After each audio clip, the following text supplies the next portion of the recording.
त्याआधी आपण तिथे जाऊन बसा. चालेल.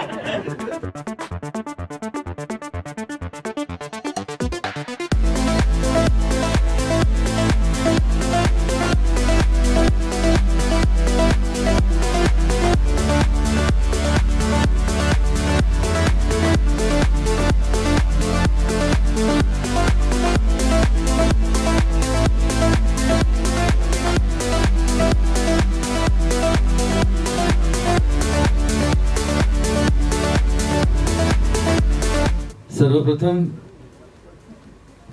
सर्वांना खूप खूप शुभेच्छा आणि जे लहान आहेत त्यांना खूप खूप शुभाशीर्वाद. त्यांची संख्या जास्त आहे इथे पण एवढंच सांगू इच्छितो की चांगलं तुम्ही काही केलं ना तर तुम्हाला लोकांचा पाठिंबा मिळतोच मिळतो. आज ज्याप्रमाणे उत्साह दिसतोय मला, संकेतचं हे दुसरं चित्र जरी असलं, हा दुसरा चित्रपट जरी असला तरी सुद्धा त्याच्यातला कॉन्फिडन्स हे सांगतोय की त्याचं 50वां पिक्चर सुद्धा पहिलं पिक्चर असणार. कारण तो त्याच जोमानं त्याच एन्थुझियाझमनी तो चित्रपट, प्रत्येक चित्रपट बनवणार असं मला वाटतं. इतका प्रॉमिसिंग आहे तो. तुझं मी ट्रेलरच पाहिलेलं आहे. म्हणजे मी असं समजतो की मला 31 तारखेला बोलवशील तू पिक्चर असं वाटतंय मला. पण मला आवडेल तुझं पिक्चर पाहायला. आणि तुझा डीओपी पण खूप छान आहे. यंग पोरगा आहे, त्याच्यात पण एक उमेद आहे, एक प्रॉमिस आहे. त्याचबरोबर तू कलावंत पण असे निवडलेस की जे मनापासून ते आज परमेश्वर कृपेने मंगेश हा खूप मोठा माणूस झालेला आहे, पण तरी सुद्धा जेव्हा कलाकार म्हणून उभा राहतो कॅमेऱ्याच्या समोर तेव्हा तो एक नवोदित कलाकार आहे म्हणूनच उभा राहतो. ही गोष्ट त्याच्या स्वभावात आहे. बरं, तू ह्याला घेतलंस पिक्चर मध्ये तेव्हा हा प्रेझेंट करेल वगैरे याची तुला काय अजिबात कल्पना नव्हती. तर त्यासाठी तू त्याला नाही घेतलं, तू चांगला कलाकार आहे म्हणून घेतलंस. करेक्ट आहे की नाही? पण त्याला तुझं काम आवडलं. तुझी गोष्ट तुझे जे ज्यांनी लिहिलेली आहे, तुझा कोण तो सुमित, हा, त्यांनी एवढं चांगलं तुम्ही सगळ्यांनी लिहिलं, प्रेझेंट केलं, गोष्ट इतकी सुंदर. आणि त्यामुळे त्याला तसं वाटलं की येस, मी प्रेझेंट करावं पिक्चर आणि मी मागे उभं राहावं. कारण त्याच्या मागे पण उभं राहणारी माणसं आहेत, त्याचा तो एक्सपिरियन्स आहे. आणि आज जर त्याच्या मागे उभे राहणाऱ्या माणसांना जर काही परतफेड करायची असेल तर त्याला दुसऱ्यांच्या मागे उभं राहिलं पाहिजे. दिस इज द ओनली वे की तुम्ही त्याची परतफेड करू शकता. त्या माणसाला तुम्हाला काही द्यायची गरज नसते. कोणाला तरी दुसऱ्याला द्या, जो ज्याला आता तिथे उभं राहणं गरजेचं आहे, त्याच्या मागे त्याला दिलं तुम्ही तर ते ज्यांनी तुमच्याकरता काही केलं ना त्याला समाधान मिळतं. एवढं लक्षात ठेवा. ही गोष्ट आता तुम्ही ज्या लोकांनी, आता हे दुसरं पिक्चर आहे तुझं, पण पुढे जाऊन तू जेव्हा एक खूप सिनियर डायरेक्टर, फिल्म मेकर जेव्हा बनशील तेव्हा आपल्या असिस्टंटला पिक्चर दे डायरेक्ट करायला. कळलं तुला? असेच लोकांना पुढे, मी माझ्या चित्रपटात तुला सांगतो, मी प्रत्येक चित्रपटात एक तरी पदार्पण असतच असतं, किमान एक. कधी त्याच्याहून जास्त सुद्धा असतं, पण किमान एक तर प्रत्येक पिक्चर मध्ये. हे माझं आता जे पिक्चर रिलीज झालं सप्टेंबरला, ते ऍज अ डिरेक्टर माझं 23वं पिक्चर होतं. ठीक आहे, पण प्रत्येक पिक्चर मध्ये मी कोणाला तरी इंट्रोड्यूस केलेलं आहे. ऍक्टरच असला पाहिजे असं नाही, तो रायटर पण असू शकतो, तो डीओपी असू शकतो, तो म्युझिक डायरेक्टर असू शकतो, सिंगर असू शकतो, काहीही असू शकतो, पण एक पदार्पण किमान असतच असतं. आणि मला एका गोष्टीचा आनंद आहे की लहान म्हणजे एक लहान मूल आहे, तिच्या आयुष्यावरती हे पिक्चर आहे. आणि मेन रोल जर कोणी करत असेल तर ती बालकलाकार म्हणून करते आहे. कारण त्याचा एक्सपिरियन्स मला खूप आहे. म्हणजे मी जेव्हा पहिल्यांदा कॅमेरा फेस केला होता 1962 साली, तेव्हा तुला माहितीये का मी किती काय माझं वय काय होतं माहितीये का? मी 4.5 वर्षांचा होतो. आणि पहिल्याच चित्रपटात मी ना मेन रोल केला होता. जसा तू या चित्रपटात करतेस ना तसा मी मेन रोल केला होता. आणि मला खूप एका गोष्टीचा आनंद आहे की मी जास्त करून बालकलाकार म्हणून मेन रोल्स केलेले आहेत. म्हणजे अदरवाईज काय होतं की हिरोईनचं लहानपण, किंवा हिरोचं मुलगा असेल तर हिरोचं लहानपण, किंवा हिरोईनची बहीण किंवा भाऊ, किंवा हिरोचा बहीण किंवा भाऊ वगैरे असे रोल्स लहान मुलांना मिळतात.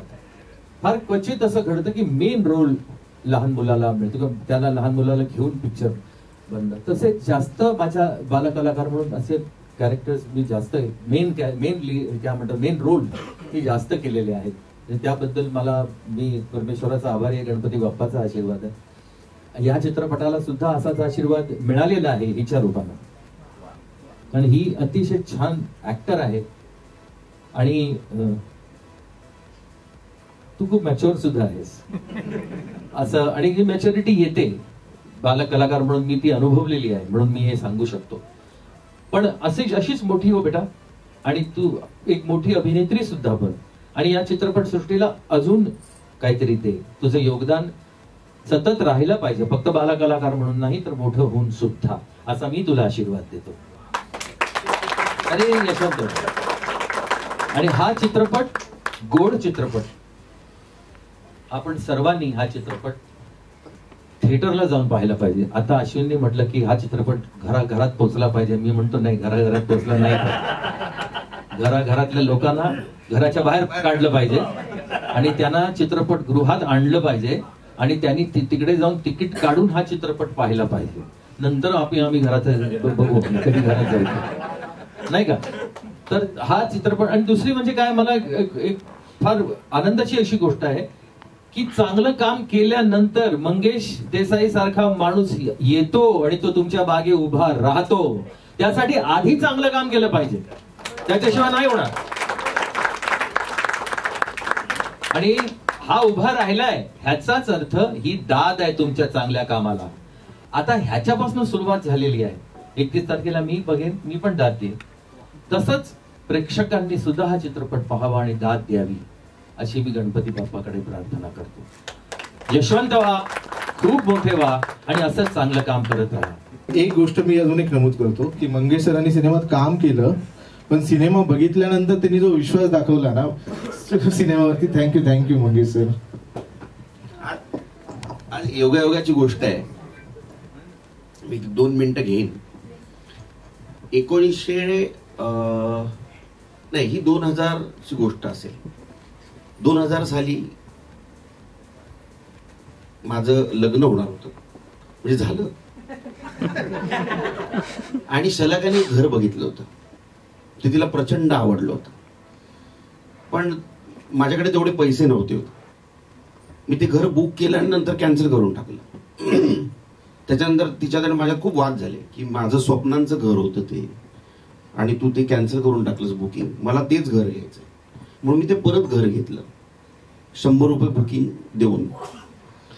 आणि त्यांचे सतत मला फोन येत होते की तुला 15,000 रुपये तरी भरायला लागतील, नाहीतर तुझं बुकिंग कॅन्सल होईल. आता काय करूया. आणि ह्या सगळ्या विवंचनेत असताना मला एक दिवस, आज आपल्यामध्ये नाही आहेत ते आप्पांचा मला फोन आला की तू ऑफिसला आहे ताबडतोब सचिनजींना भेटायला, एक ऍड करायची आपल्याला, त्याच्या ऑडिशनसाठी आहे. म्हणून मी सचिनजींच्या ऑफिसला गेलो आणि HP मिल्सी इंजिन ऑइल अशी एक कंपनीची, ऑइल कंपनीची ऍड होती, त्याची लुक टेस्ट दिली. मी त्यात पास झालो. मला 15,000 रुपये पाहिजे होते घराचं बुकिंग कंटिन्यू ठेवण्यासाठी. आणि तुम्हाला खोटं नाही सांगत, ऍडचं शूट संपल्याबरोबर सचिनजींनी मला 15,000चा चेक दिला. तो चेक मी तसा त्या प्रोड्युसरला दिला, बिल्डरला दिला.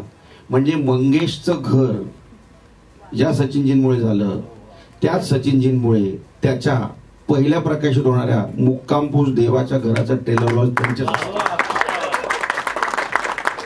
आणि ही कथा नाही, हा माझा स्वानुभव आहे.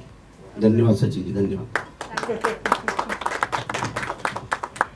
बरं, सगळ्यात अगोदर निर्मात्यांचे खूप खूप खूप आभार. कीर्ती मॅम, महेश जयस्वाल, ज्यांनी हा विश्वास दाखवला या गोष्टीवरती आणि माझ्यावरती.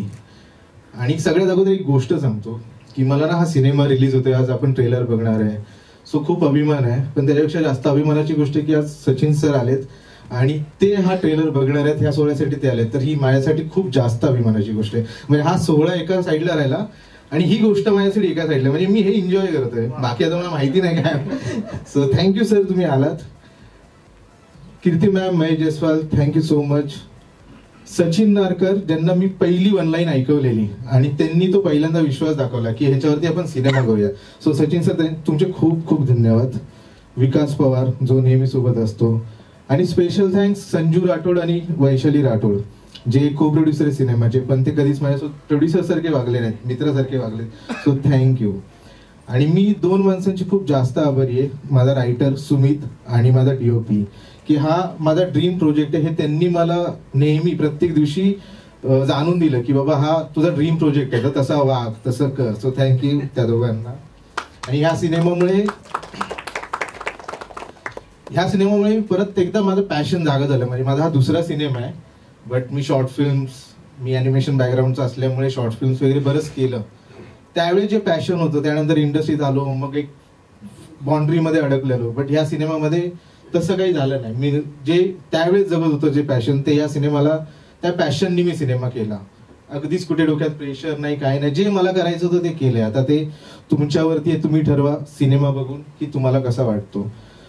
अश्विन सरांचे खूप खूप धन्यवाद. म्हणजे मी सगळ्यात शेवटी नाव घेतो, बट ते अँड नसतं ना. आणि अश्विन सर, जे आता आमची होडी पुढे नेतात. So thank you Ashwin sir. Thank you Ashwin. Thank you सगळ्यांना तुम्ही इकडे आल्याबद्दल.